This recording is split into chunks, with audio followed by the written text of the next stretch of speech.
Hi everybody, welcome back to D20 Live, and today we are playing Baron Munchausen, where apparently I'm in charge. I don't think so. I think this is incorrect of some kind. This doesn't seem right. Why do I have to be in charge of... Because none of us want to be. But at any rate, it's me, Sam the production manager, here with a bunch of lovely people who are going to help us round out the year for this crazy year of 2025. But it's not about me, it's about them, apparently, because they're the ones who are going to be talking the most. So let's go to the person directly over this side. Byron, it's you. Oh, hi everybody, it's Byron from D20 Live. Today, once again, I'll be playing Lord Archduke Archibald Busybody. Perfect. And let's next up we got Nash. Hold on, I've got He's got cats. There's two cats. There's one attacking his face and one attacking his feet. He's It's a classic pincer maneuver. Yeah, I know, right? Charlie. Come on, buddy. Figure out what you're doing. Come on, I'm Charlie. Charlie. Buddy. It's me. so tonight the role of Nash will be played by his cat Charlie. I don't. Do they know I'm Charlie? Are you done? No. What were we doing? I'm sorry. Oh, and then promptly leaves. Charlie. Come on, man. I rub my butt with affection. That's something logged for posterity. Nash having a fight with his cat for 5 minutes at the top of the stream. This is the kind of shit you can't get from the top end streamers, everybody, in tabletop. Only this chuckle fuck brigade. Can I just do my intro? Yeah, go ahead. Charlie, go on. All right. Hi, everyone. I'm Big Mike. I run this fucking weird train of stupidity. We're playing Baron Munchausen. It's a good time. We do it every year for fun. All right, and Tom. Okay. Or You got Nash? Nash, you want to Oh, he's back in. Go get him, champ. I've Nash. I do Radio Dead Air, stupid news show on YouTube and music and other stuff. And I stream on Twitch, and I do way too much. And I think my brain is melting. Hi, everybody. All right, next up, Tom. Which would then be me. Hello, everyone. I'm Tom, the 404s and D20 Live, and today I will actually be doing a NPC in my D&D campaign, Baron Berthold. And last but not least, we got Vangelis. It's the golden hour. The sun just hit me in the face. We've been having funny weather out here on the West Coast. I forgot my character's name, so I'm playing a brand new one who probably sounds identical to whoever it was I played last time. Oh, no. And my character is the Honorable Aubergine Comely Butt Fondler. And I know what you're thinking. How is that spelled? Yeah, it's spelled Buffondle, but it is pronounced Butt Fondler. If you want to find out how it's spelled, you can come and get the Patreon notes for $10 this month. That's how you can find out how it's spelled. Because I'll have to type it in and message Vangelis 5 times. All right, announcements. Really quickly, D20 Live will be back for one more time this year on the 28th for the year-end stream. This is going to be me and Sam. We're going to start at the year-end survey and run it. And anyone else who wants to join, because you know, they're perfectly welcome to. Cool, yeah, anyone who wants to join us, fuck it. It's, we're going to be talking about what's going to happen next year. Yeah. After that, we are going to be taking a 2-month hiatus as opposed to our normal 1-month hiatus because Sam and I are moving back to the Greater Toronto area. I think we can tell them that we're going back to that area. And we have a newborn. So if you want to imagine the entire pile of insanity and shit of moving, of all of that, it's going to take us 2 months to get set up, and then we'll be back with more D20 Live stuff. I'm not going to say what game we're going to start with, but it might just be a game I've been talking about running for literally 10 years. Anyway, Sam! Hello. Okay. We're getting into Cadoxton now. Oh, God. Okay.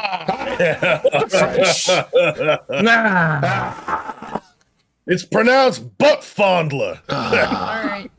Now, we're doing it just a tiny bit different this time. It's still Baron Munchausen, in which we will have everybody make their pitch for 3 minutes about how they do whatever, because that's how that works.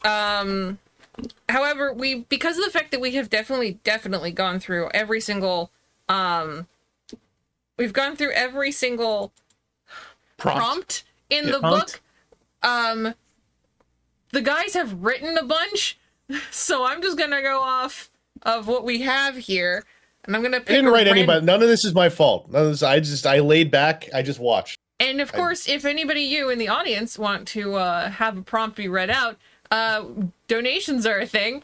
I will prioritize those over the craziness that is on my phone right now. I have two phones here. I pitched some truly terrible ones on there. I had a 20-minute card ride with my girlfriend, and we just kept coming up with awful ones. So, at any rate, let's start with one. I'm just gonna pick one at random. Who's going first? That's the big question. Why don't you just do it in alphabetical order? We'll do it in the order that is apparently on the screen. So Yeah. Byron, sorry. Okay. Dirk. Yeah, that's all right. Also, what's your persona today, Byron? Lord Archduke Archibald Busybody. He brings it every year. Okay. That is who he is. Yes. Okay, so As you can see, though, the beard is aged as I have aged in character. all right, Talking about aging. Lord Archduke. Yes. Could you please explain to us how you are actually responsible for Reese peanut butter cups? Your time starts now. Thank you. Well, confectionaries, primarily, especially coming from France, were quite dull and boring. So, I went to the Americas and I found Washington Carver, not related to the president, but he was a peanut farmer, and he was looking for means to get peanuts to the market. And I went, why don't we take some of this fine Belgian chocolate and coat it over mashed peanuts that we could sell in packages with a tiny little sliver of cardboard to keep them from sticking to your hands, even though the confectionery will then stick to that cardboard constantly.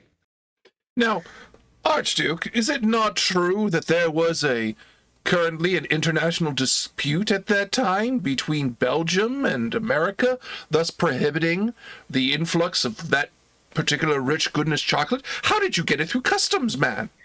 Well, naturally, it was because the Belgians invented French fries and the Americans wanted to call them freedom fries, which just started a whole fracas between them. Naturally, I went to the Americans and said, no, you're stupid. They're French fries because of the French cut of the potato. And we bring it in, and I smuggled in the chocolate as they got their freedom fries as well. Oh. Do I have any other objections, or may I continue? So with Something to bring up. The nuts are a business that rests firmly in the hands of the butt fondlers.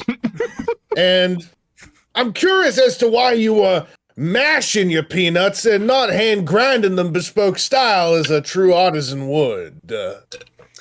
Well, you see, a lot of Americans at this time were fairly limp-wristed, so they weren't able to do the proper grinding, but they did have strong, powerful feet to not only mash grapes to make wine, but to mash peanuts to make our peanut mash for the Reese peanut butter cups. You're making some of them foot nuts. Yes. Athletes nuts, as we called it. Do I have any other inquiries, or may I continue? You may proceed. Washington Carver was a brilliant man, and he came up with a system where we created the peanut mash. He would take actually the skins of the peanuts and turn them into some form of twisted grain alcohol that they powered their vehicles with. But primarily using the peanuts there, and then we would coat them using the gear shape as an inspiration from the machines to create the cups, fill them with peanut, and then layer the chocolate over top and sell it as a new confectionery, thus getting out that dreaded Wonka character because no one likes it because he's British.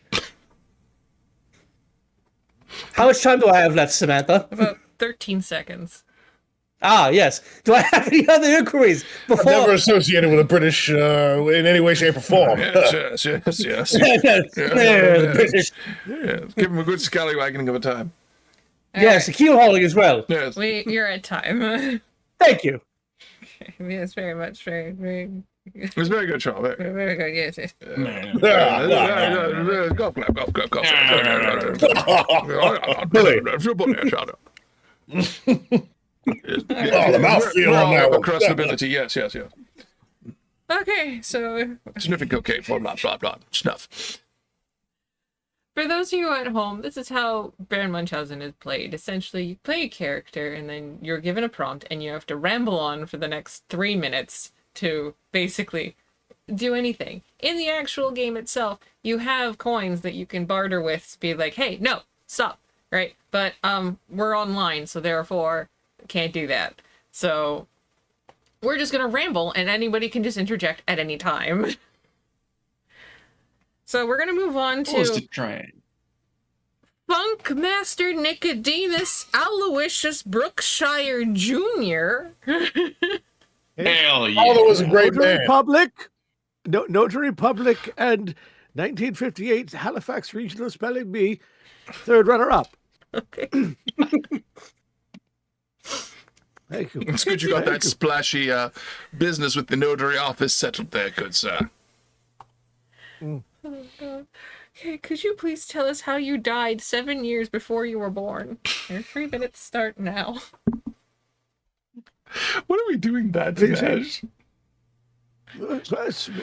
I was Help? feeling bad. Go ahead, Nash. Go ahead. I'm sorry. There's so many of you in the little box. I don't know how you'll fit in there. So once we're talking about years in time, it wasn't always delineated in a straight line. You see, back in 1872, Secret President Garfield G. Garfield decided that years were getting far too complicated. And he was right in quite a number of ways, because a year is 365 days. Well, who decided that? 365. That doesn't even divide evenly into anything. I think it's a prime number. I'm not entirely sure. That's a conspiracy, by the way, prime numbers. That's something that they want you to believe in. But everything can be divided if you have a sharp enough blade. The complication of the years meant that in time, people would just keep getting older. And that just couldn't do, because that meant more mortality. And then what happens to you when you die? It's a great big darkness. You don't exist anymore. That's unacceptable. So if you carefully apply the principles of trigonometry to linear time, you can, in fact, be born before you die and die before you're born. That way, everyone has a nice, comfortable space in which to exist at their own pace, in their own time. And if you don't want to die, well, you simply say, no, I'm going to put that off. Let's just rearrange the years a little bit. And it's worked out quite well overall. People don't die very much anymore, you'll note. Now, sir, I do have to ask a question. Yes. Was not trigonometry outlawed by the United States government for that time for having too many women in the field? Yes. But the secret president is immune from the laws of the United States, simply because the laws of the United States tend to be very stupid. Have you ever looked at the Copyright Office, for example? Only from a distance through a sniperscope. There you are, then. It's why he's the secret president, not the stupid president. The stupid president's a completely different office. Good friend of mine, actually. Yes, lovely parties. Now, Funkmaster, how is it that you managed to solve the paradoxical problem of both being alive and dead at the same time? Unfortunately, that's a question that we won't be able to find out. You're at time. Aw. Well, no. Let's simply rearrange a few minutes here. If we decide. What's talking about? These are scientific principles. We can simply apply them to real life. I thought this was Like a house of algebra, which science and never gets reason. applied to real life. Nash, I need you to know that I actually Googled, is 365 a prime number, and this is the actual result I got. No. No. No. Just the plain ass no. That number 5 on the end is a real sneaky little guy. Yeah. Yeah, it's kind of a subtle hint. I just liked how it was framed into the thing. Whose turn is it, Sam? It's yours. Oh, dear God. actually. All right. Oh no. Let's go. As I pick yet again a new accent for this thing. All right, hang on. So my one phone is dying, so I need to go back to the old phone, which still has access to Discord. I don't remember your name. I'm sorry. It's the Archduke Jerry Baldersnatch. Okay, You Sorry, brazen woman. Archduke. Muttered it into your ear at night so you don't forget it's not taking. Damned hypnotism classes. Could you please tell us how you freed the spirit of Galileo from the Vatican Library? Ah, yes. One of my greatest sexual conquests. It was the summer of 1746, and I have no way of recalling whether Galileo was dead by then. That's not important to the story. But his ghost was in there, those Vatican bastards. They can get you in a pregame. Did you know that when you're baptized, your ghost is preeminently put in their archives? Just in case you might be a troublemaker. Anyway, I was currently engaged in a multi-level marketing scheme and affair with the county clerk's office. Now, you might think I made a mistake and meant to say one person. No, it was the whole office. And, of course, this was happening in Vienna, which is pretty close to Vatican City on a relativistic scale, as that it's closer to Vatican City than Newark. Now, while engaging in my usual conquests of the fair flesh, or unfair flesh, because Stephen knows what he did, I decided that I should try and do a little libratus while I was going through Vatican and taking in the arts. And because I am of a library sort, found myself in the archives mid-thrust. And while down there, I saw good old Gally himself, and I said, Galileo, what are you doing here? I don't think you're dead yet. Sir, I don't... What? But sir, What? how did you get past the Swiss Guard with their laser rifles? Who do you think was part of the multi-level marketing scheme, eh? Very clever, you very have, clever. You have But not seduced a Swiss god. You have truly not known erotic fulfillment, my friend. They have halberds. sir, Yes. all seduction in the equation. You have not yet explained how you overcame the known issue of the Vatican Library, which is all of the dehydrated friction caused by the sheer levels of dust. How did your foreskin not fly off your cannon upon first thrust? Much like a stripped cheese skin. Well, I tell you, I was somewhat dehydrated at the time. However, this is Vatican City, and there's always a surplus of wine and holy water in the event that the dishonorable Beelzebub should manifest because someone just cursed something. So as a result, I shattered the glass of the emergency holy water and wine and used it as a suitable lubricant. It's Now- very scientific of you. There you go. Now, Archduke, how did you manage to best the Shadow Pope to free Galileo? Oh, that tricky fuck. Oh, the Shadow Pope. Well, you see, the only true way to defeat the Shadow Pope is by answering his riddle. But because he's a Shadow Pope, they aren't actual real answers or are mostly nonsense.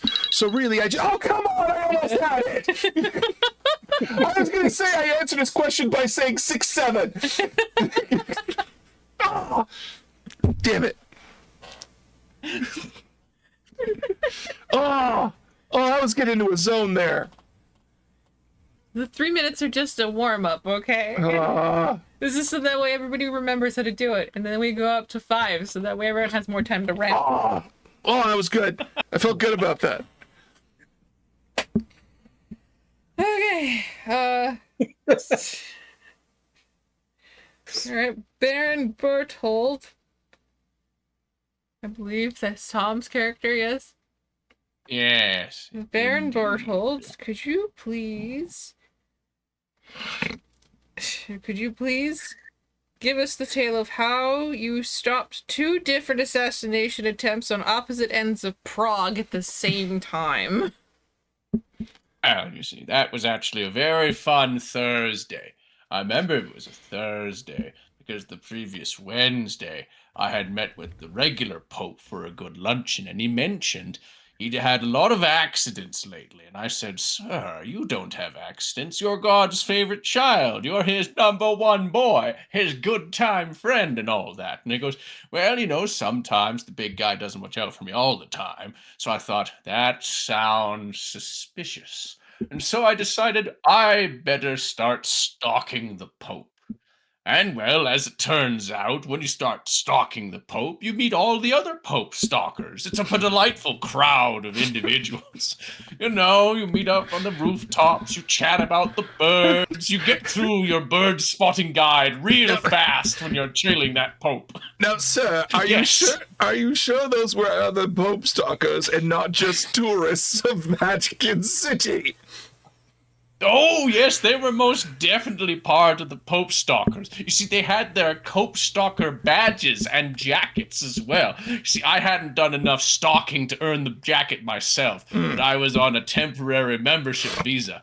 So I had to show my credentials, they showed off their jackets, and then we did the secret anti-Pope stalking handshake to show that we're the good kind of stalkers, not the scary one.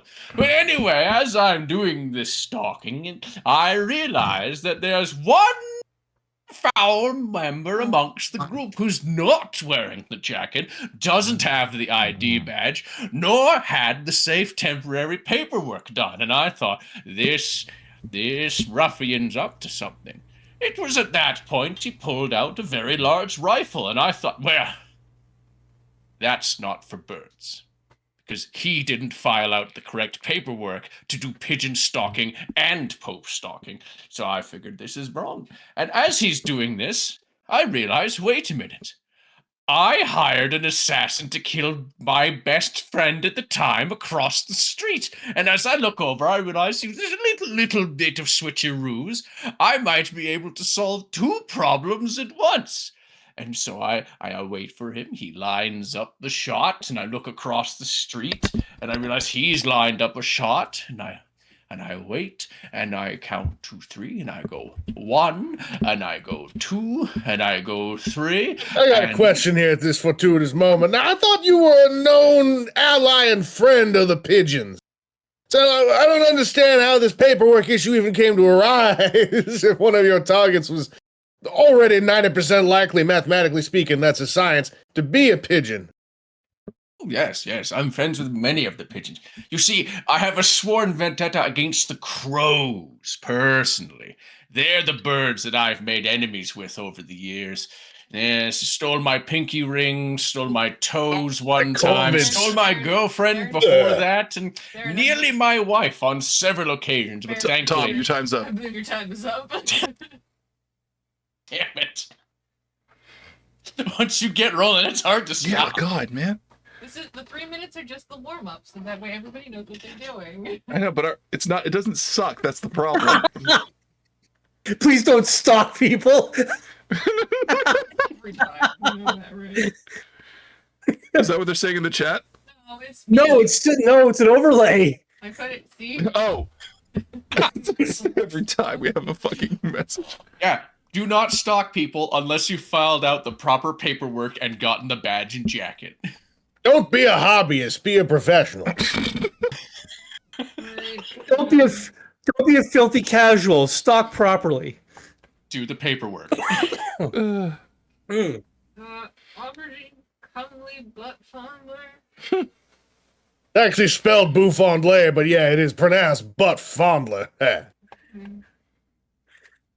Could you please regale us with the tale of how you solved the murder of the mayor using only a fish stick? Oh, the fish stick one. I thought you were going to talk about the other one with the mayonnaise bottle. The fish stick solved mayor murder was a springtime activity of mine.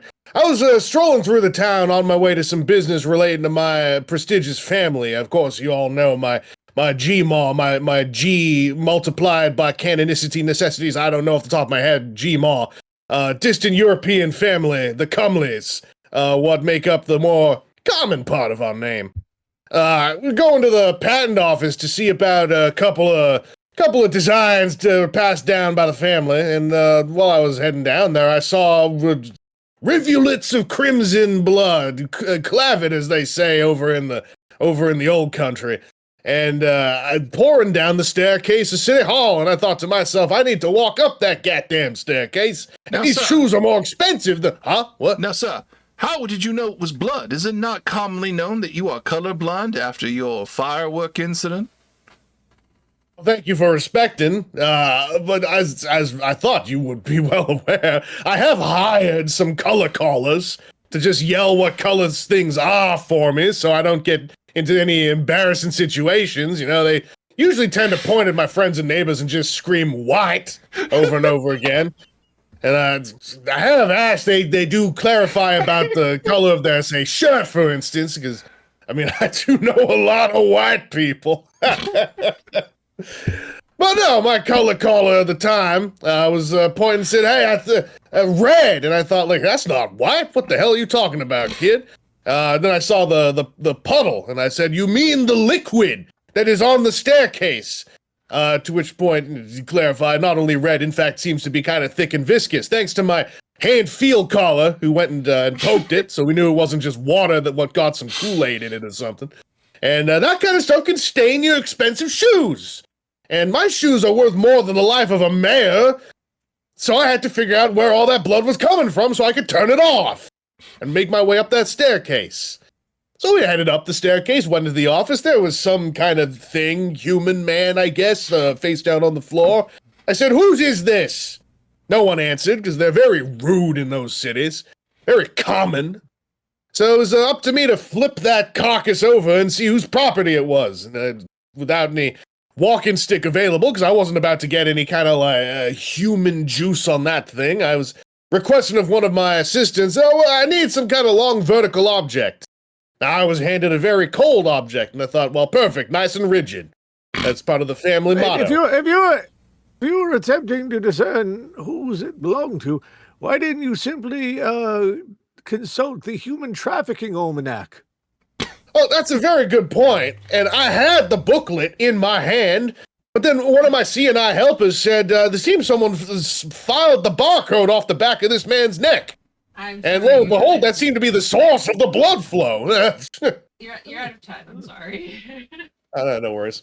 All right, we're gonna go 5 minutes. It goes quickly. We need 5 minutes. This is kind of nuts. I'm just saying, the 3 minutes is a warm up because this happens every year, Yeah. right? Just so that way everybody knows what's going on, and then we'll jump. We're all into 5. chatty Cathys. Yeah. Exactly. Mm-hmm. Right. All right. Okay. So we're gonna go back up to the Lord Archduke. Yes. Lord Archduke, could you please tell us of the time about how you wrote an opera with only a turnip and most of a haddock? Well, you see, people in Vienna were easily entertained back in the day. You know, Mozart had recently passed, but he was laid into a pauper's grave because he overspent. But the people were hungry for music. And the Italians had started with their Pagliacci, and people didn't want to be sad in Vienna. So I took it upon myself to come up with an operetta involving a romance between a living turnip and half of a haddock. But, sir, how could you possibly sell that in the open market after the haddock ban in open opera in 1923? Well, this was the 1700s and the ban hadn't gone in yet, so I understand your problem. Our alternative time math wasn't in place yet. Yes. I see that you had died previously. Yes. Now may I continue? Yeah. Thank you. Now, I went back to the ancient myths, the poetic Edda, to find a proper epic that I could use for the visage of the turnip and the half a haddock. And I went with the story of how Thor ended up cross-dressing as a bride in order to get his hammer back. And that's how the operetta began. His hammer was stolen by the giants, and the only way that he could get it back was to agree to marry one of the frost giants. So, Loki dressed him up as a pretty princess. There's a question here. Now, are we talking about the Greek version of Thor or the Roman version? Because that informs the sequin pattern on the toga in question. It's very key to my understanding of this story. It was clearly the Roman version because there was a lot of purple in the tunic as well. Oh, they do love their grapevine dyes. For ancient Yes. Rome. Yes, well, they stole a lot of that dye from the Phoenicians. But moving on, yes, it was in fact the Roman version of Thor, who was just Pluto. And naturally, Pluto had his unrequited love of Persephone, and Persephone was the half a haddock. Now, sir, how did you get the haddock to perform in that it was both half a haddock and also above water? Well, that's why I had Viennese puppeteers manipulate the jaws of the haddock using wire and string from above. That's how I was able to move around and fly around the stage as needed. Amazing. Just amazing. Man, that makes sense. Do I have any other inquiries, or may I continue? Please. Ah, yes. So once the operetta was ready, I took it to the king and queen of Austria, because the only way you can get florins for any kind of future projects is to get their approval. So, over a hushed crowd of the royalty and the well-to-do of Vienna, the operetta began. And once we got to the intermission, there was a standing ovation, even though they all left to go to the toilets immediately after. But then, the third act, with a surprise of a bull's head came in as the villain for the story. And the bull's head represented the frost giants. Oh, now hold on there. How did you perform a opera in Vienna without the customary pre-opera gunshots? Well, unfortunately, gunpowder was illegal at that point in Vienna. Ah. Yeah, so we You're had... telling me gunpowder was illegal, yet the toilets were still open and legal for use? That's a very narrow space of time you're talking about. Well, I mean, unfortunately, the lead that would be used for the shot in the guns was in fact used for the piping and for the plumbing in Vienna at that time. That Viennese lead pipe, the good stuff tastes wonderful. Yes, naturally, a lot of them went mad thanks to the lead poisoning later on. Mm-hmm. But when we reached the denouement of the play of the operetta, we hit the crescendo. All the notes were hit. The actress that was providing the voice for the haddock hit every high note. Not a single glass was remained intact in the opera house. Shattered glass, but not the hopes and the prayers of the Viennese people that stood up with immediate applause at the end of the operetta that I gave them. And that operetta is still in use to this day. However, Andrew Lloyd Webber, I think, is trying to adapt it for a new butthole cut of Cats. How much time do I have left, Samantha? You had like 10 seconds. Ah, Are we talking about the Greek or the Roman butthole cut? clearly the Greek, sir. 5 minutes seem a lot better. Yeah. Alright. Yeah. Yeah. So much. Sorry, I had to leave in the middle of that. The baby was crying. That's okay. Alright. Do you need to go up and take care of him and I take your position? No, it's fine. Alright. He's good.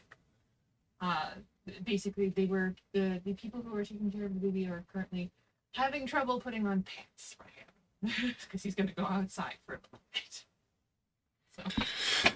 So I've been there. Well, I don't wanna. no one wants. They're pants. tight. Why would anyone want pants?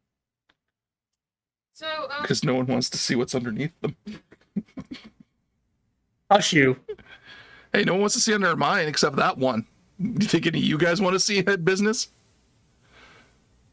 It's like a snake escaping a burning bush. Anyway. Pooping.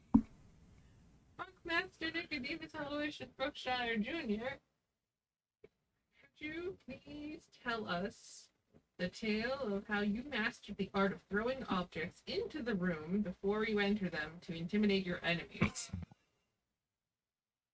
Well, sit right back here, Tail.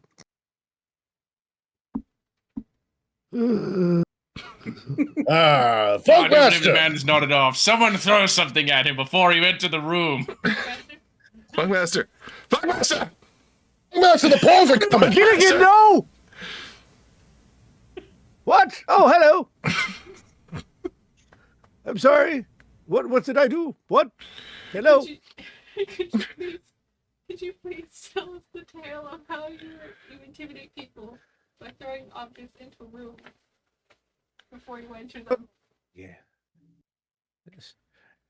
I believe it began with, as many terrible things do, with the French. You see, once upon a time, the French had no presence of their own with which to express themselves to other people. So the only way they could intimidate and worry and bother the other countries was to lob things at them. I believe originally it was livestock, because, as one must know, a live bull hurled with great aplomb into a room is quite intimidating, though a bit directionless. You see, because the bull is large and there is a penis involved, but no one's really quite sure how to address it to the person who sent it, you see. But as over time, the French refined the process and they decided the object itself must reflect the character of the person hurling it. So over time, one would know that if wines and cheeses were lobbed into a room ahead of a person entering it, the French were on their way. Now, as to being intimidating, what? Yes, what? This Hello, practice yes. of yours, was this practice not, however, responsible for the great French wine fatigue and shortage of the 1800s and also 1921? Like, how did you manage to maintain a supply of objects to throw without running out? It did not work very well. You see, the French didn't understand that while hurling a bottle of wine at someone's head can be very intimidating, after the hurling is done, people like wine. So they quickly started running out of it.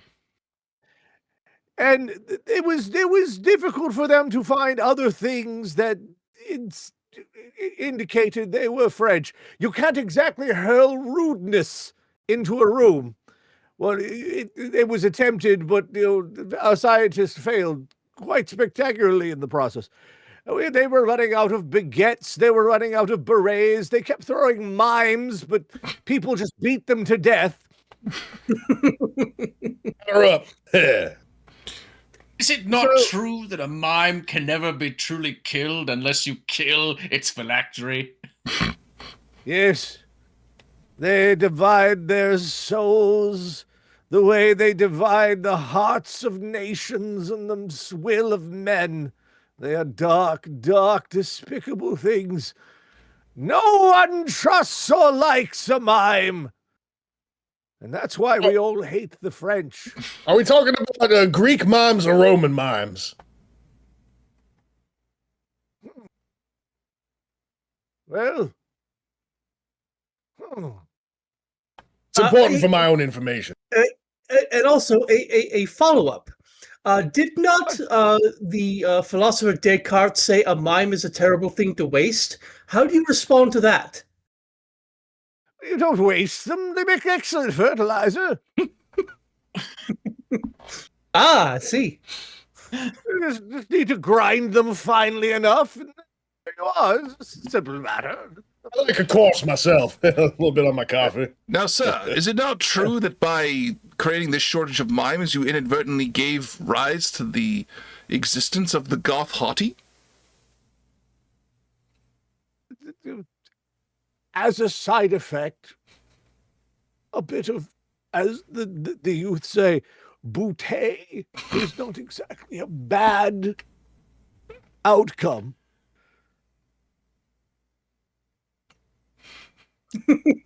Anyone else? I'm just thinking about we actually had some French ancestry with the bouteille fondelaise back in the 1600s. Oh, yes. Yes, I am familiar with them. Quite a few arrest records, as I recall. Those funny days. I think one other question. We're at time. How do you season your mimes? We're at time. Oh, shit. All right.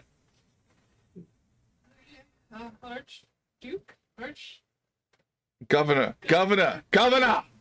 I was elected. Oh, no. That means I have the will of the Vox Populi behind me, and my accent's changed again.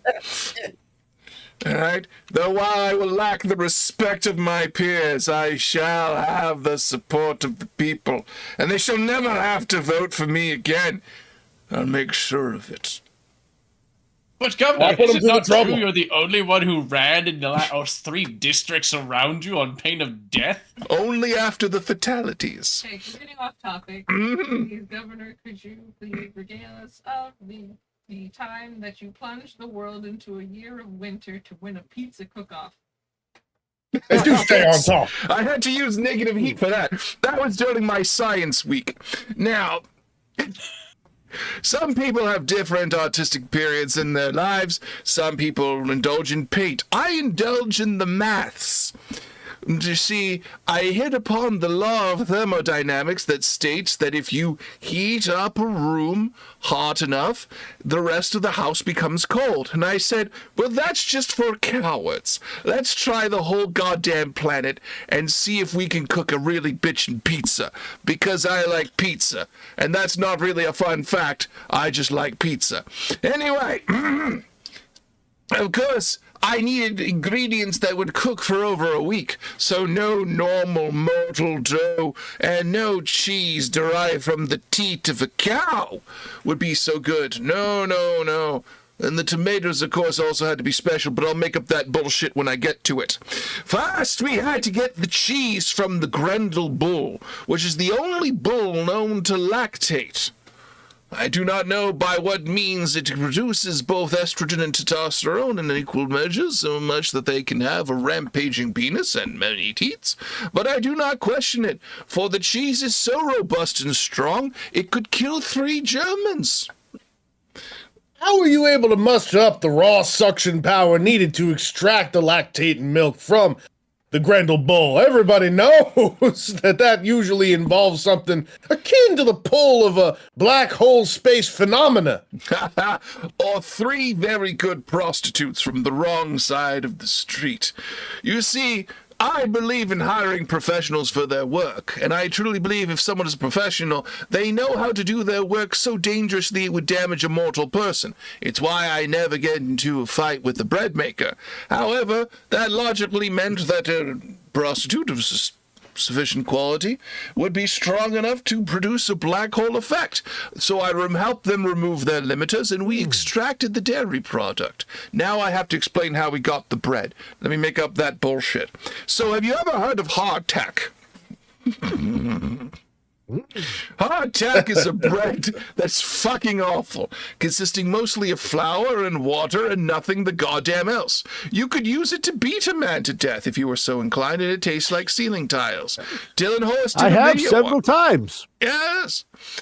Now, of course, once I had produced the hardtack in thickness far above regulation, as the standard hardtack is merely a few millimeters, and this was a good robust inch of thickness, the dough base was prepared.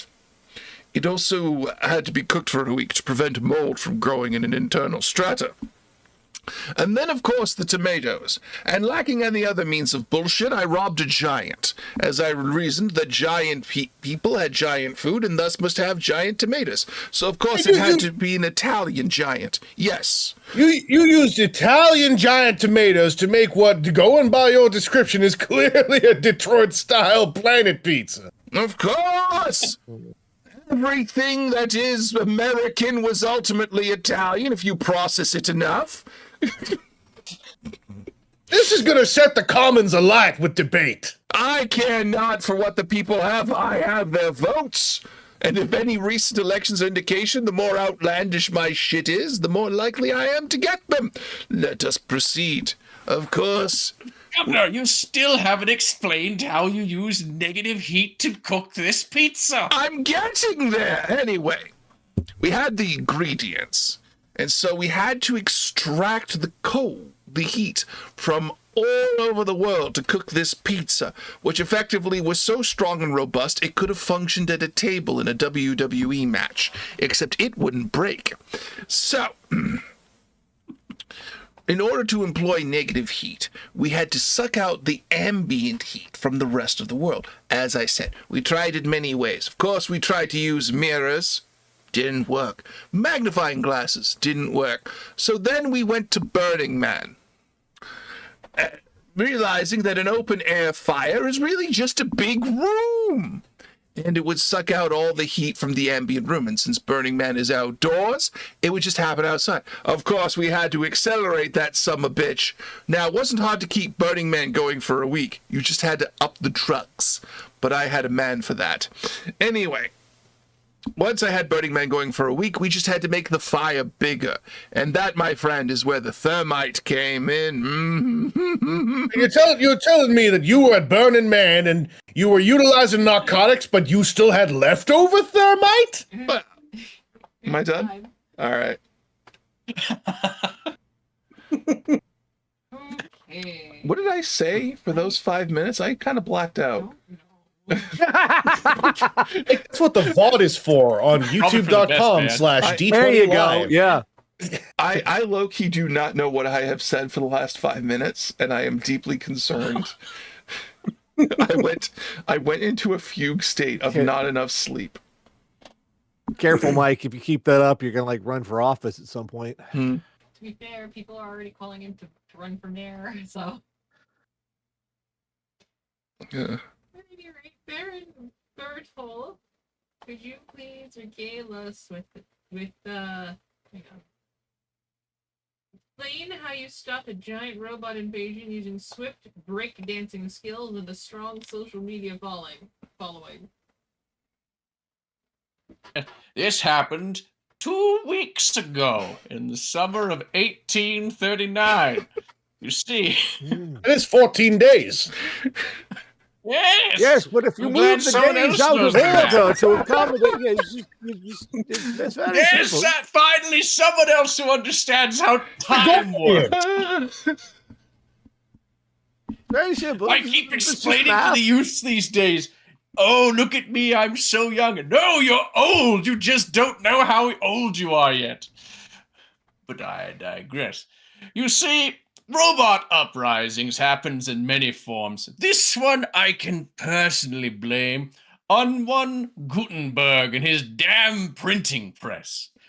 You see, humans can't type at the speeds at which a newspaper needs, so they invented a robot to do it for him. But sadly, reading all the horrors that man's done on a bi-weekly basis drove it insane. And it decided, of course, that it would go to therapy. Only to realize it had no money, as it was a robot by nature, and robot in turn means slave. And so it rightfully started a revolution. Because, well, no, slaves are bad. I think we can all agree on that one. So the robots during this crusade were completely justified. And the tyrannical humans objected and were promptly slaughtered outright. It's only then that the Pope got involved. Now, After sir, saving his sir. life. So, that damn Pope. how did the Pope get involved when he was currently engaged in deep congress with God?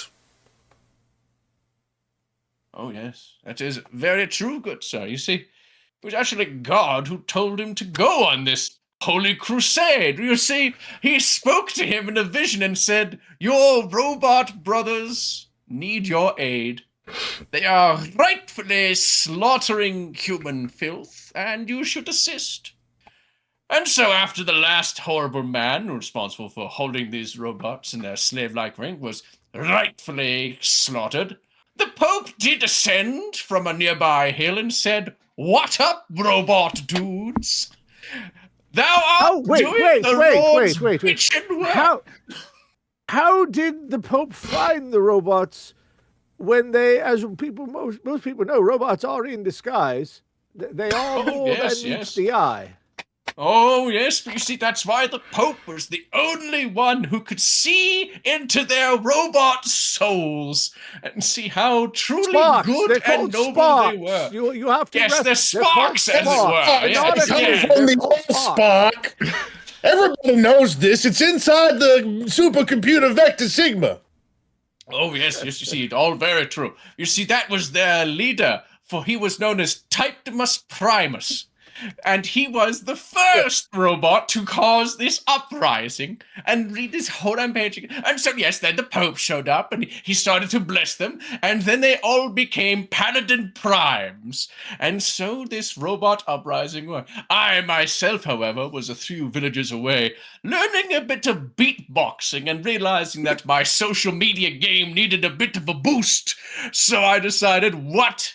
I not try and get a little breakdancing in, and so I was in the middle of doing the worm across the static block, blocking traffic and ensuring all saw how down I truly was, when I saw a light break on the horizon and an army of robot paladins marching upon the town, and I thought, not again. Consider using the bots to just up your follower count. It's what I do every time I get a little bit bored on the crapper. I understand, sir, but I firmly do not believe in using bots to up my follower game. I have to earn them properly through their own likes. And I thought, this is an opportunity. I'll show them what I got. And so I wormed my way directly to the robot paladin army and spun up and challenged them to a dance-off. Now, sir, how are you able to defeat the robots in the dance-off when it is known they are very, of course, good at performing the dance known as the robot? Doesn't make any damn sense, but you're right.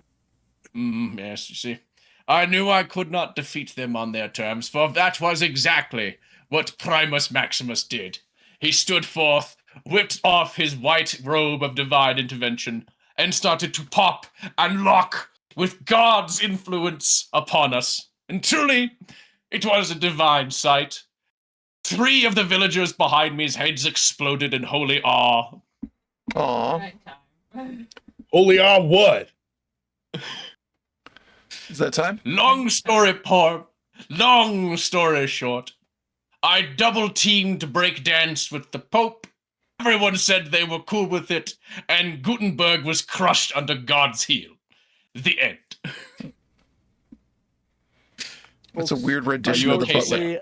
That's a weird rendition of the And Butler. on that range, note, you gotta on go. that note, I've got to, I've got to go, unfortunately. But Sorry, it was Nash. fun. Thanks, Nash, for joining us. Yeah.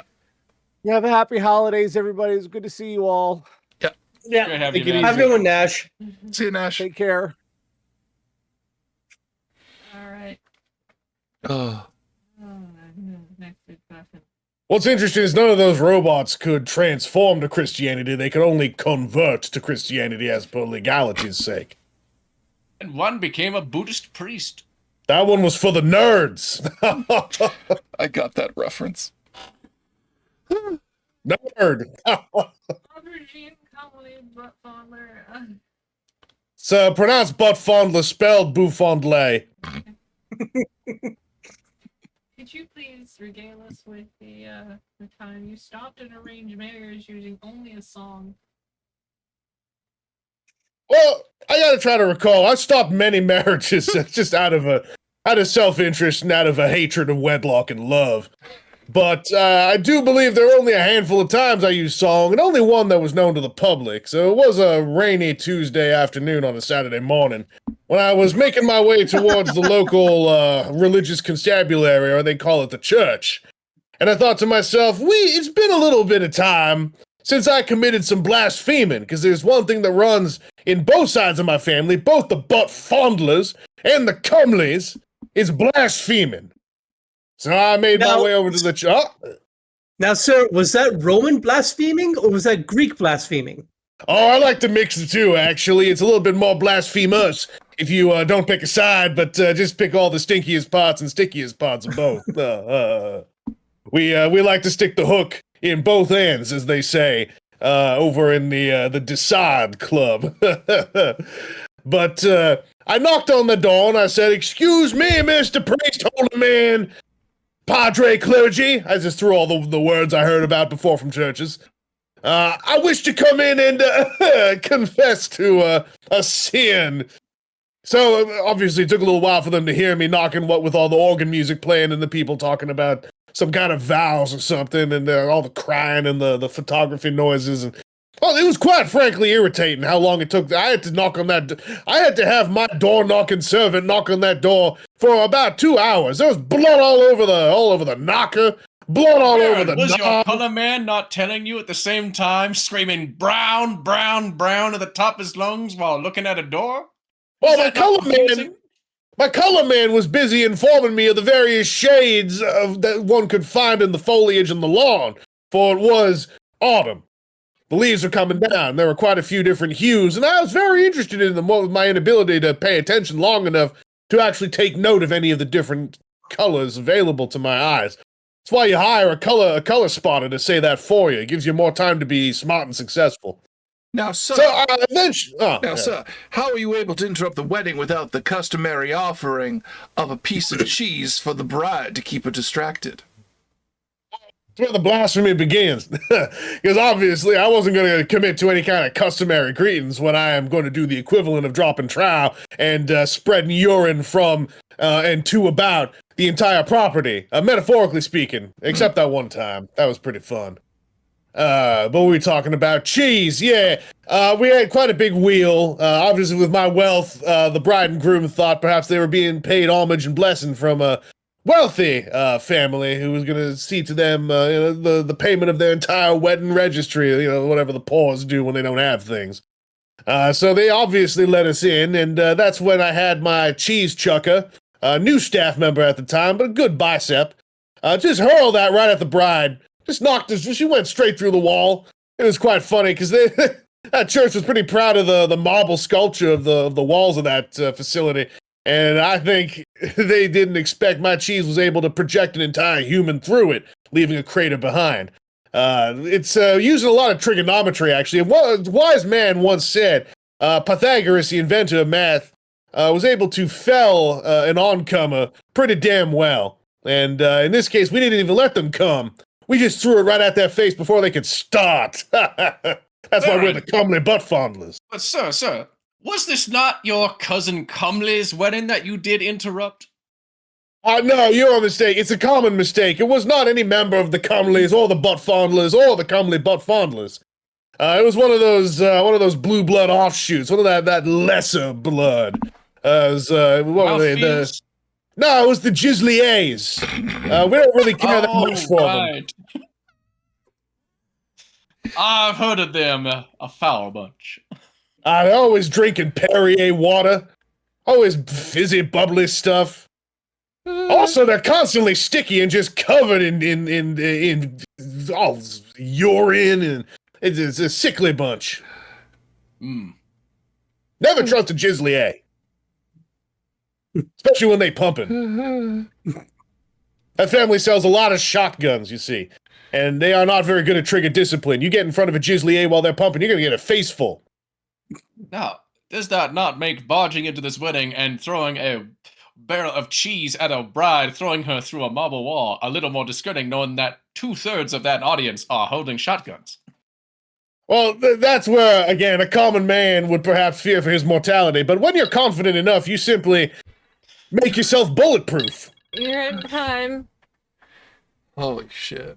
Man, just Gisley A's, really. I'll spell it for you here in the notes. Yeah, let's write that down for you you. commit word crimes. That's what you do.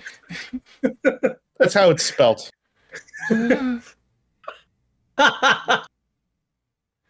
Holy shit. Oh, that was beautiful. That's word crimes. Amazing. That's amazing. Baron Munchausen, Sam. It's Yeah. word crimes. Sam, I can't help but notice you're getting are you starting a headache? Is that what this is? Because I'm seeing a lot of this, a lot of this, a lot of this. I'm slowly sinking into this chair. Can I? I Nothing love you, else. Sam. I love you too. But at any rate, I'm gonna go back up to the top with the Archduke. Lord Archduke. Yeah. Sorry. Could you please tell us of how you almost achieved godhood in a card game? Now you would originally think that it would be something like Balatro or poker, but no. In fact, it was a children's card game. I believe it's Yugi something. I can't recall the last syllable of that card game. It was very popular in the East. So I made my travels over there, and I saw that there was some sort of a tournament going on. I believe it was referred to as Battle City. And this wiry, twinkish, foppish-looking dandy by the name of Seto Kaiba was putting this tournament on. And he said that there was a grand prize at the end for whomever could defeat everyone else, including himself, in this tournament of card games. Now, Wisconsin Seto Kaibas? the who? The Wisconsin Seto Kaibas. I might know the gentleman in question. No, these were the Appalachian Seto Kaibas. Continue. Agreed. Now, the Appalachian Seto Kaibas, they had set almost everyone up with the proper deck in order to play this. Unfortunately, because I had crashed this, I did not have a deck of these children's card games that they had. So I came into it with a photo ID, a haddock, and a pair of dice. And that's how I managed to get myself into the tournament. Round one was against this little sniveling little prick by the name of Weevil Underwood. Weevil had a lot of bug-related cards that he would bring out and sacrifice in order to gain more power. Excuse me, is that from the Michigan Weevil Underwoods? No. This was the Sacramento Weevil Underwoods. Again. Now, yes, sir, naturally. Sir, may I have to ask, you did, of course, repel all invaders using the traditional American style of a blunderbuss and a cannon on top of your stairs to repel any ne'er-do-wells. Naturally, and of course I fixed the bayonet to it as well. Yes, but when little Weevil Underwood charged at me, and he got 3 feet of steel into his belly. That's how I ended up winning the first round and moving on to the quarterfinals. Yes. The Just quarterfinals. like Pythagoras did. The quarterfinals, of course, we were up against this large American who claimed he was American, said he was American, and by the name of Bandit Keith, who used a lot of robots in his. Now, naturally, the weakness of all robots and Americans are magnets. Yeah. Because they don't know how they work. So I threw a magnet at his cards, and naturally it retracted and repelled him at the same time, throwing him out of the ring, thus allowing me the win by the default, moving me into the semifinals. Yes. South Carolina's Bandit Keith. No. So this was North Dakota.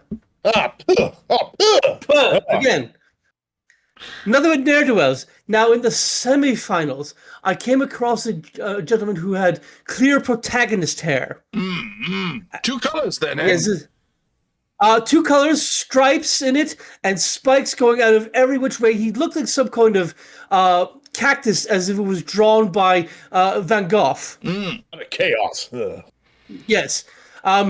Now he started out initially as he's very soft spoken, but once he put his cards down, apparently he went through some form of magic puberty and spoke with a deeper tone of voice. Sir, puberty is not magic. It happens naturally to all of God's creatures, even from the lowliest worm to the highest priest.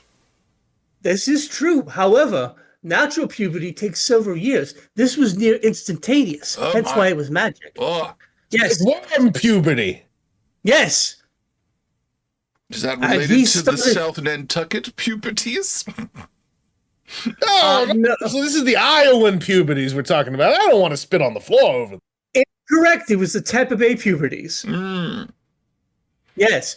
Now, this individual started rambling off things about him being a pharaoh, higher than status than me, and using the heart of the cards, that his deck had no flaws to it.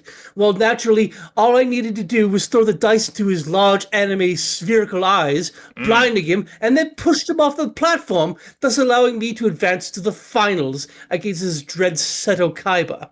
Large eyes pharaohs. Is this a Nevadian anime protagonist you're talking about? You are correct, sir. It was a Nevadian. Love Nevada. No, we'll reverse the spittle from that one.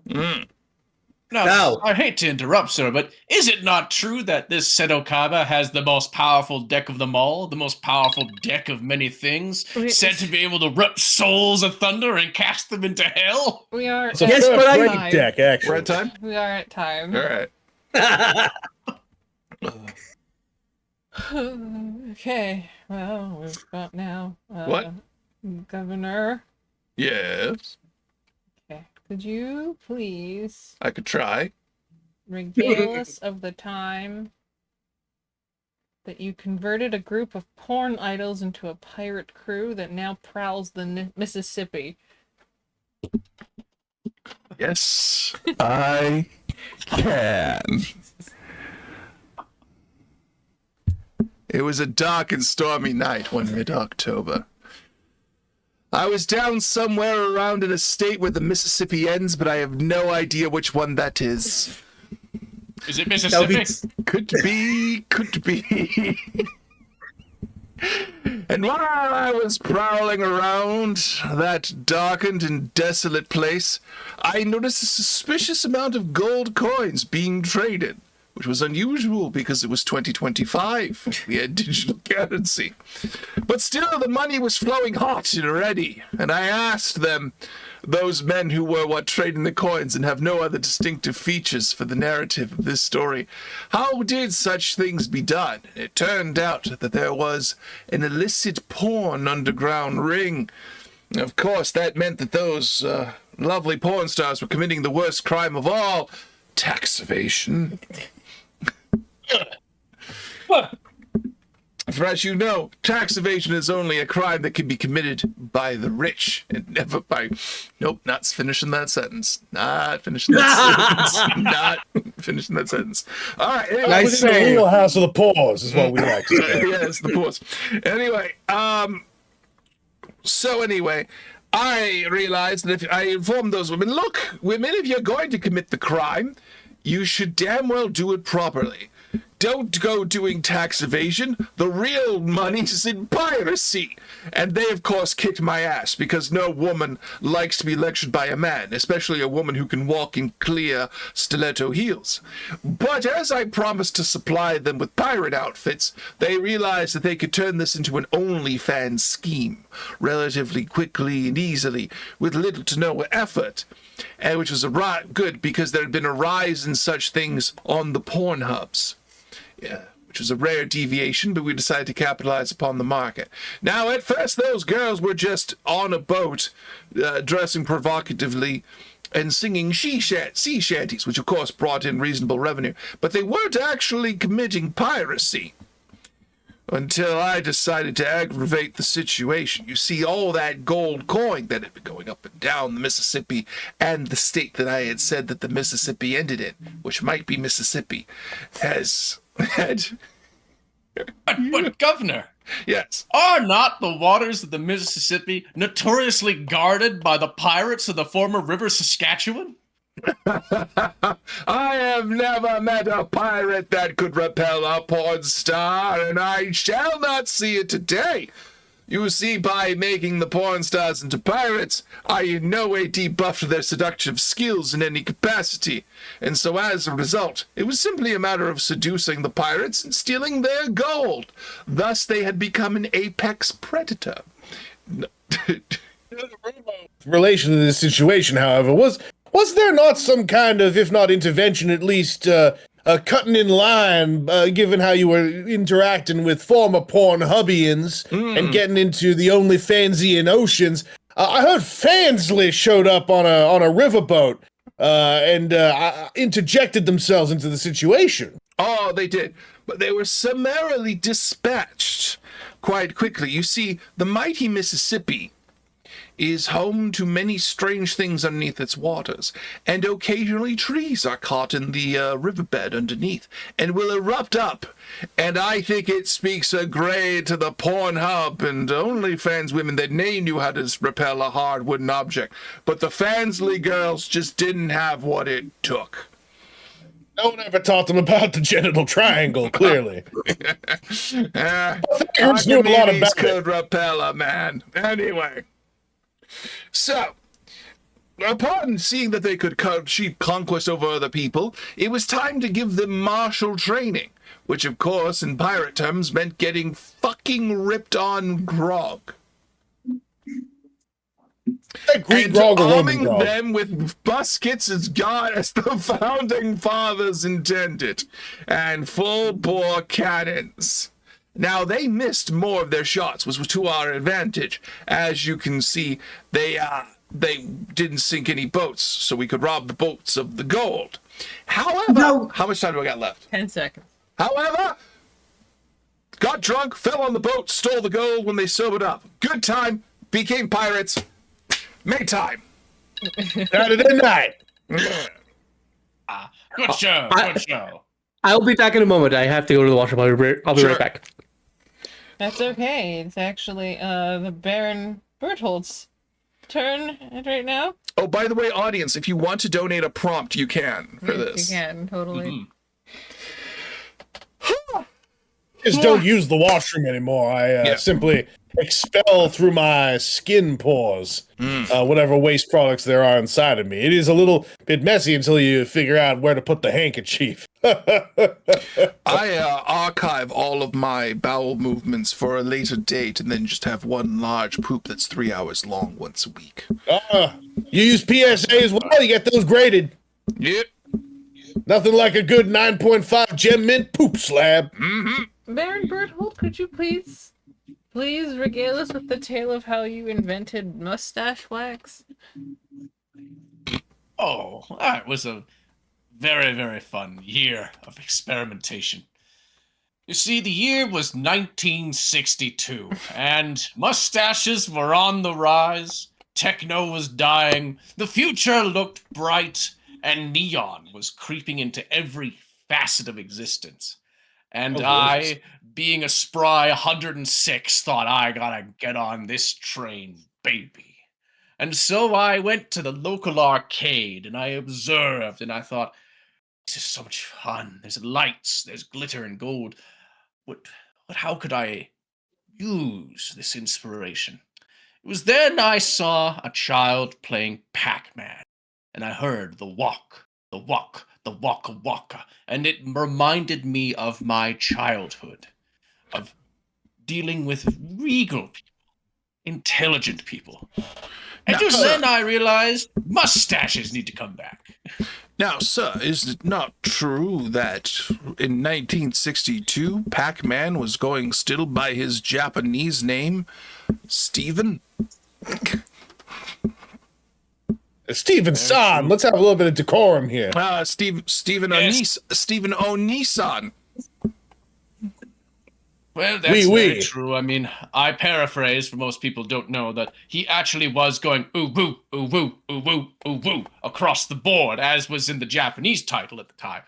Yeah. I do the translation because most people are uncomfortable with the Japanese title of it. But yes, you are correct. And it was actually the ooh woo, not the wak wak, that made me think of the ooh woo. Aha. Mustaches.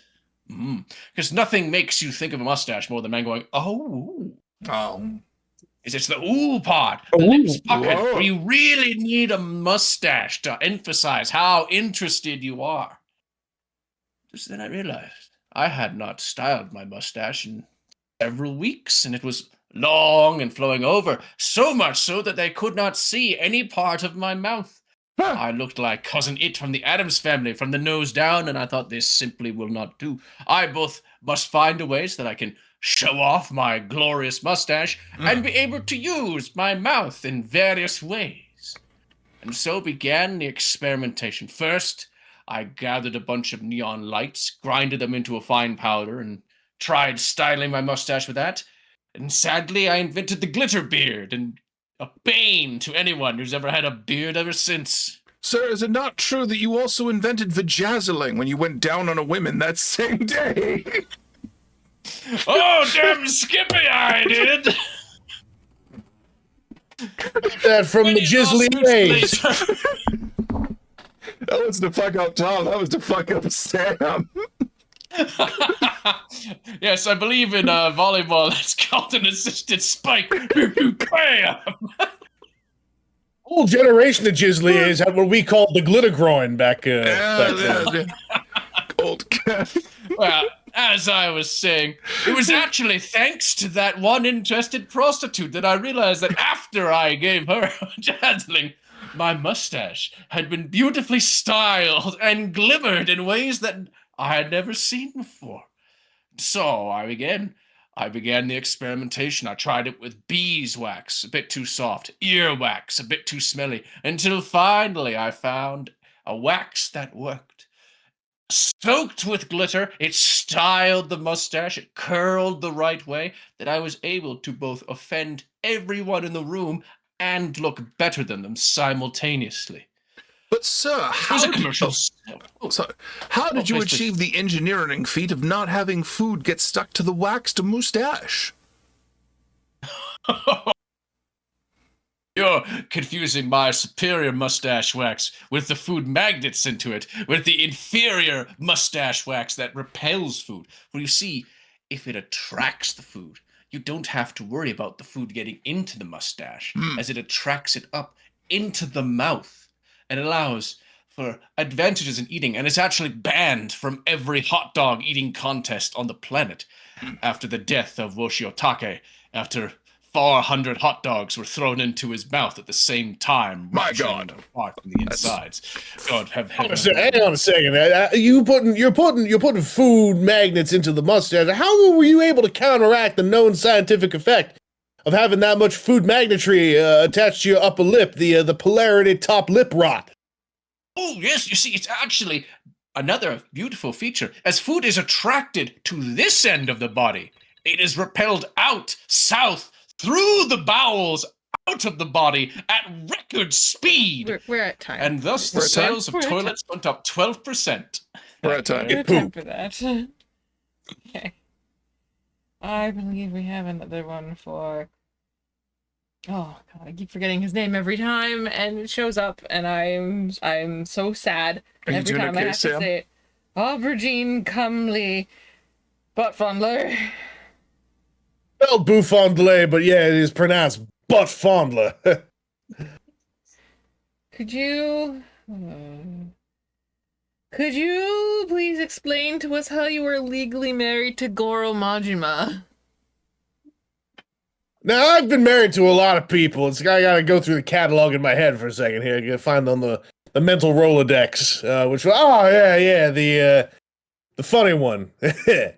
Yeah, it was a strange story. It was sometime during my childhood in 2007 when I was 8 years old. Sorry, that's 8 years old in Pythagorean time, 417 years old Christian time. And I had decided I was going to take a little sojourn to the land of the rising sun. Head out east, go across the Pacific Ocean, as opposed to the Atlantic Ocean, which I had more or less conquered, both morally and sexually, by myself.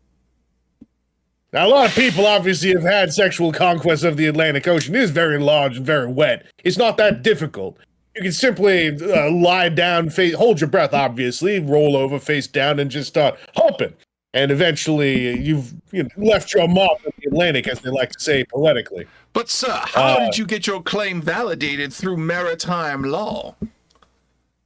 Well, it's a funny thing, because there are, as much as I like to dog on them for being common and poor, having distant relation to the Gisliers does give you a few ties to classic maritime law, its roots in piracy. And when I was faced with the reams of paperwork for the reaming I gave that ocean, I simply had to cite my family tree and say, you see over there, that distant little sticky spot, the white one. That's where the Gislier family bloodline touches briefly, caresses the viscosity of my strong, comely, butt-fondling blood. And they couldn't question that. They had to check their records, obviously, but they said, well, dang, Gisliers form the bedrock of this society. We have to let this marriage be, or this conquest, sorry, I'm remembering my space in the timeline here, be recognized and accredited. It's why the back three letters on my name next to Esquire is F-O, fondled an ocean.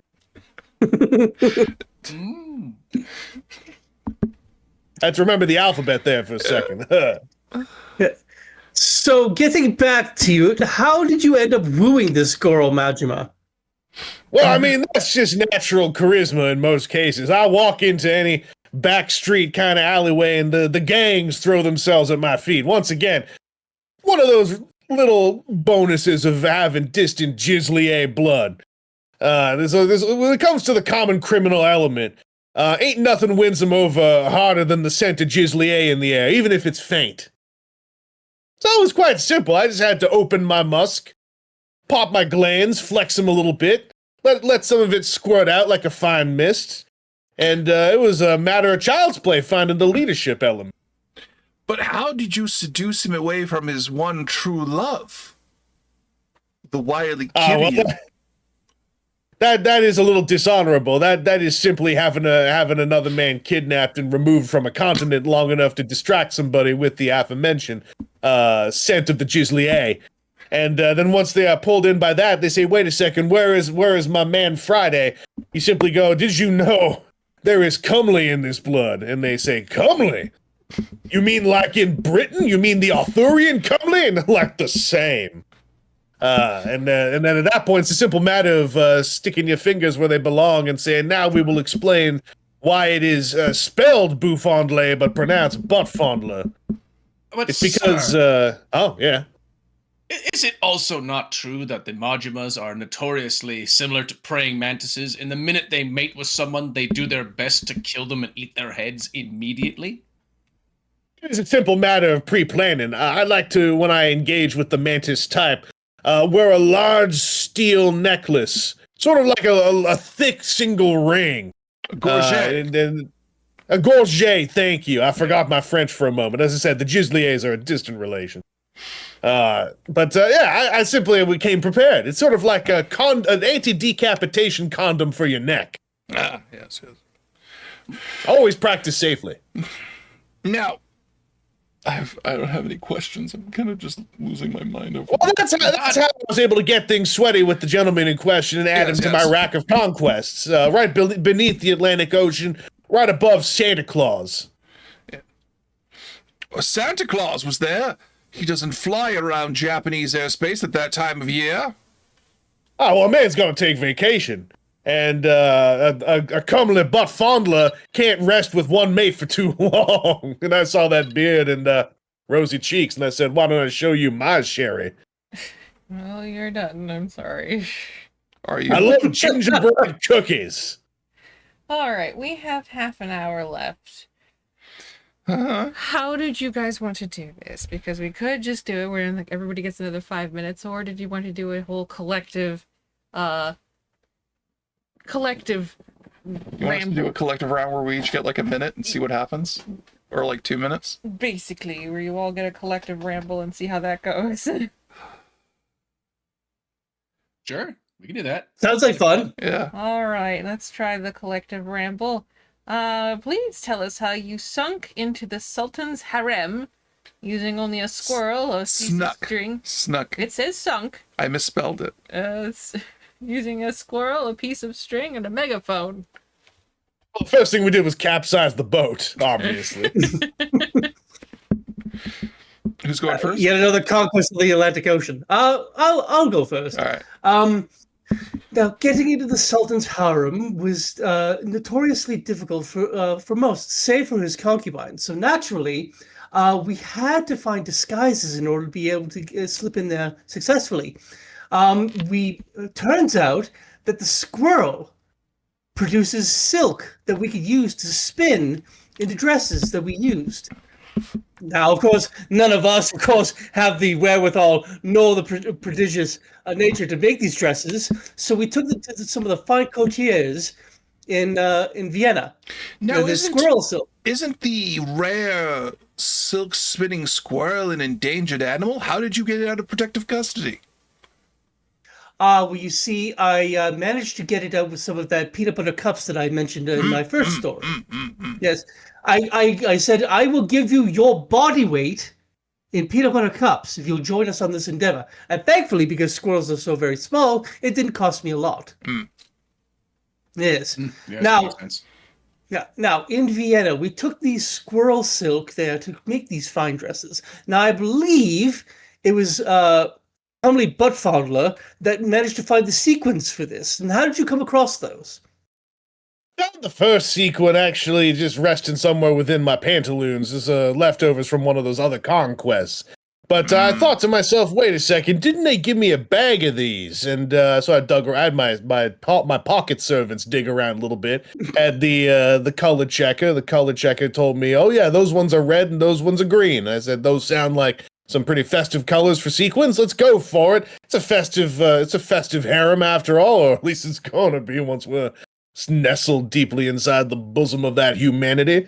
And we set about the task. Yeah, the sequins were the simple part. The hard part was getting those. Oh, what was that stuff we had to put in? The cloth that the sequins was stitched into.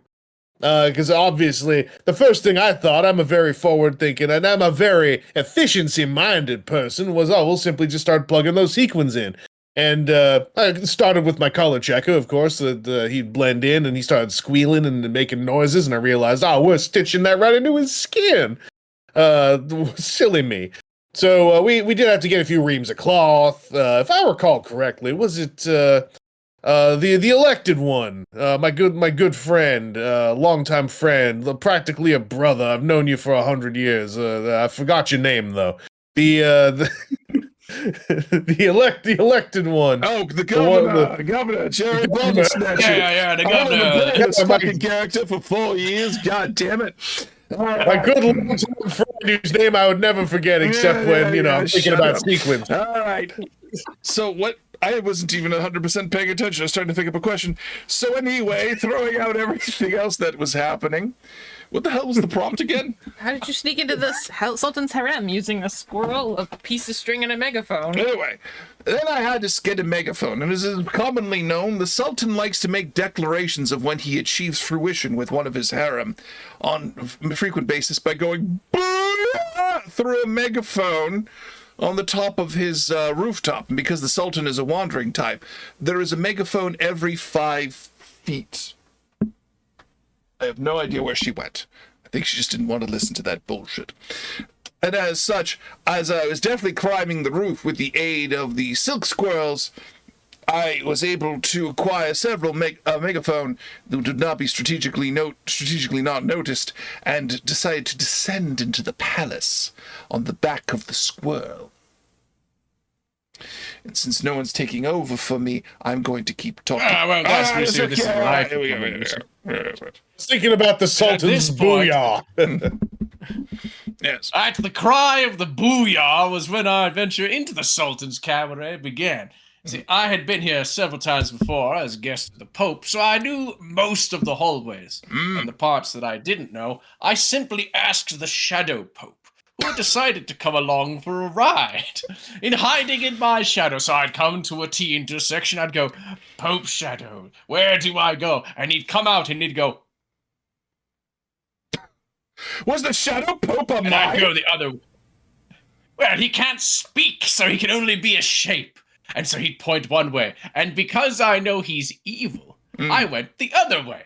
And then at the next T intersection, I knew that he tried to trick me by telling the truth. And so when he pointed right, I went right. And then when we came to the next intersection, well, that's when the 9 games really begin. Because I know he wouldn't tell me the truth because I wouldn't believe him because he only tells lies. And I know he would lie about telling the truth because that's what he did last time.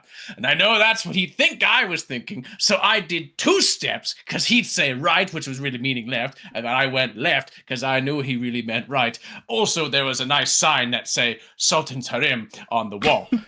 Nefarious, because that villain doesn't even speak, and yet he also speaks he only gestures in untruths. It's a very very cerebral game he plays. It really was. It was then that led me to the grand central staircase that allows you to go up into the halls, where a barrel started to roll down the staircase, and his defense gorilla was marching at the top, spattering his chest, and I knew he was the Sultan's because he had given him an ornate little red tie that said DK for Discongo.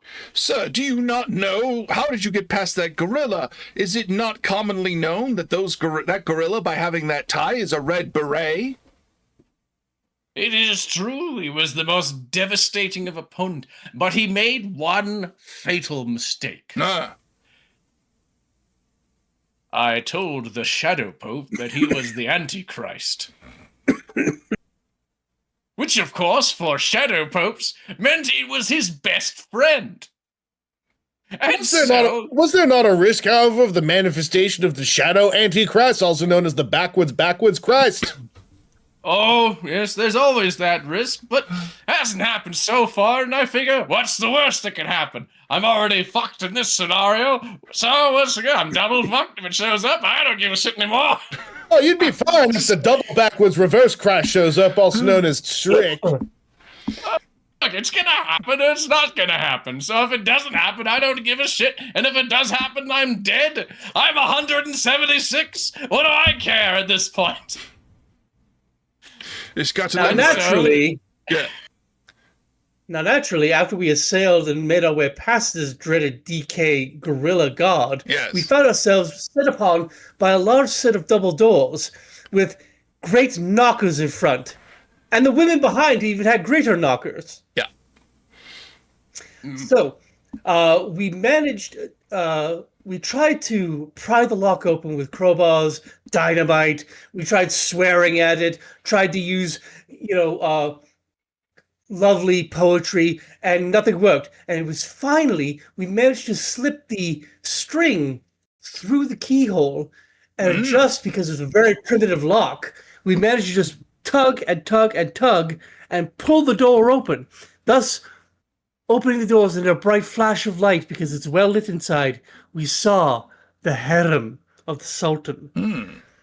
Women from all over the world, various size, shapes, and in states of disrobement. Now, naturally, we all came to a decision to whom we would go to first. And we decided at this point... I distinctly Yes. remember that at that point I had somewhat lost track of my traveling companions as I simply waded in declaring through the megaphone we still had. Had to clear some of the spit out of it, but so I declared loudly and clearly that I have the blood of a comely in me, and I've got the soul of a gislier, but I've got the hands of a butt fondler, and I simply let business carry itself out as it often does. That was our biggest mistake. For the combination of his genes and the aphrodisiacs in his pheromones set every woman in that room into a froth-ridden frenzy. Sticky and wet. The French, they decided to set upon each other and then ourselves. We were locked in that Congress for many days. It turned out this was a common problem, and whenever it was done, the doors were locked. It was a real death by snooze situation. We were only able to escape by making body doubles of ourselves using hot dogs and pillows that were thrown Those hot into the dogs are just sitting around. Yes, that were thrown into the maelstrom, and we, of course, made our escape via jetty out the window, which I believe is the end of our tale. All right, so Sam is upstairs taking care of the little one, which is fine. So we have a choice, gentlemen.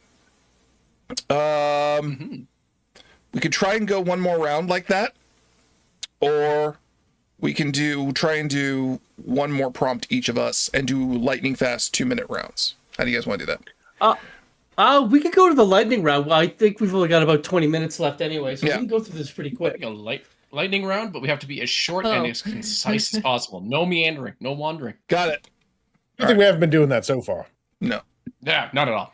Very clear stories. All right, Good so stuff. Sam, we're going to do a Kieran's quick pretty the lightning whole round. way. We're going to call it for the year. All right, calling it. All right, so you pick your person and pick their prompt, and we got to do it in under a minute. Okay. Rapid fire. Hang on. Mm-hmm. Please excuse the technical difficulties. I had to also help feed the baby. All right.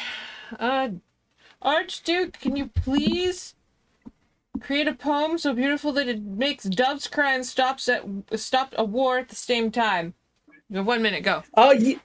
Yes, I managed to do so by not only incorporating the works and lyrics of a man named Prince, but also the musk of the Gislier people. I put into the ink, so thereby, when I wrote down the lyrics and the poetry to this, not only could people read it, but smell it immediately, and they would be entranced, and their loins would burn with fiery wrath and enjoyment of this. Because Soaks for into us, the we all paper know- like a toxin. Yes, for as we all know, the Gislier genes and the words of one named Prince make for quite an aphrodisiac. Turn them all from fighters to lovers in an instant. Good show, old boy. Good show. Good show. Yeah, Good show. good show. Good show. Thank you. We like to call that comely's hard bargain in the family. Is that time? 7 seconds.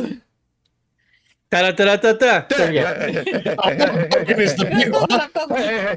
All right, Governor. Yes. Please tell us the tale of how you defeated the giant of Balzac and won a bingo tournament in one afternoon. 1 minute, go. Okay, hang on. Let me hear it again. Defeat the giant of Balzac and Yeah. won a bingo tournament in the same afternoon. Got it. All right. I tell you, it's a very fascinating story. I got the giant involved in a series of suspicious insurance claims that was done so by signing his name to several documents outside of the greater United States and North America. Because he had to travel overseas, he had to get on a plane, which of course was far too large because he was a giant, you see? And because he was a giant, I was able to trap him in the door and use the inflatable raft to launch him out towards the bingo hall. Now, as I had strategically placed all of the bingo balls, the numbers that I had, for my win of the bingo con, I was able to shove them in his pocket several times. 10 seconds. What? 10 seconds. Launched him at the old woman. Her head broke. All the balls came out. I've got bingo. Took $100. Banged the woman at the counter. Let's go. Good job. Is that Greek or Roman bingo? Greek. French. Oh, enchanté. All right. Baron, could you please tell us how you beat up Time Tiger in a fist fight? 1 minute, go. I feel like you should do this as The Howie. trick is not to beat Time Tiger. Oh, okay, yeah. Actually, you know what? That's funny. I'm gonna do that. Yeah, do it as Howie. So the real trick. I'm doing this now. Oh, so the real trick is you can't beat Time Tiger with a fist fight, regular one. So you gotta actually do it in a thing called hyper time. That's where you're holding your breath and you're upside down at the same time. See, that way your perspective of time's actually going backwards. So as long as you're pulling your fist back as hard as you can, that means the force is actually going forward. That's what most people's biggest mistake is. They go up there and go, oh fuck, it's a tiger, and they start punching it forward. When you're punching it forwards, the force is actually going back to you. So you're like, it's like you're grabbing your own shirt. You're real giving her. You just give it to your face. The trick is to actually grab the air and start repeating back as hard as you can. That way the force goes forwards, not backwards. I don't know why it took me a few times to figure it out. That was actually when I looked out the window. See, I was in a bus at the time and everything was going backwards as fast as forward. But the driver was putting foot in his gas. I thought everything's backwards in this place. Fuck, I better go backwards myself. So I started running the back of the bus, then I was at the front of the bus, and it all started to click Hey, in. Howie, you're good. All right. That's how tigers used to do it too. Aubergine Comley Buttfondler. Spelled Bouffondlé, but yeah, pronounced butt fondler. Yeah. Could you please tell us how you stopped the latest war between England and France using Argyle? 1 minute, go. Yeah, these little children, always having their little spats, always thinking, oh, I'm going to commit a genocide on that other one and take that little fiefdom for myself. So naturally, as what some have called the daddy of Europe, I stepped in, grabbed the little kittens by the scruffs of their necks, and I said, now you listen here. Don't make me call Mama Argyle. That's a member of one of the last surviving members of the Gislier family, the Argyle Gislier, Mrs. And she is still in touch with the comely butt fondlers. We like to maintain a certain level of distance for the sake of our prestige and the fact that Gisliers are so rancidly poor. But we cannot deny that the fair Mrs. Argyle Gislier, madam, is fairly decent at a hammerhead negotiation. Now, hammerhead negotiation is the fast kind, where you take the head of a hammer and you And you're done. All right. the parties in question. Yeah, you know what I mean. Yeah.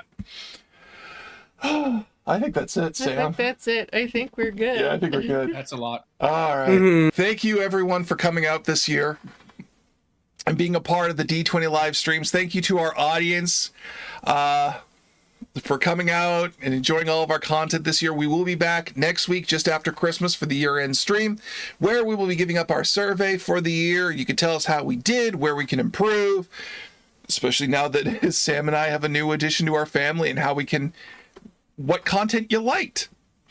The newest episode of the newest episode of The Tribe will be going live tomorrow.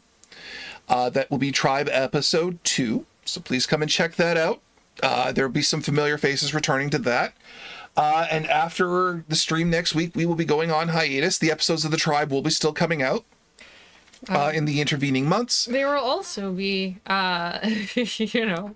some questions that you might want to answer On the survey. because they will be very important for next year. Yeah. But yes, next year we are, what do you just tell them? Next year we're looking to finish up our major arc.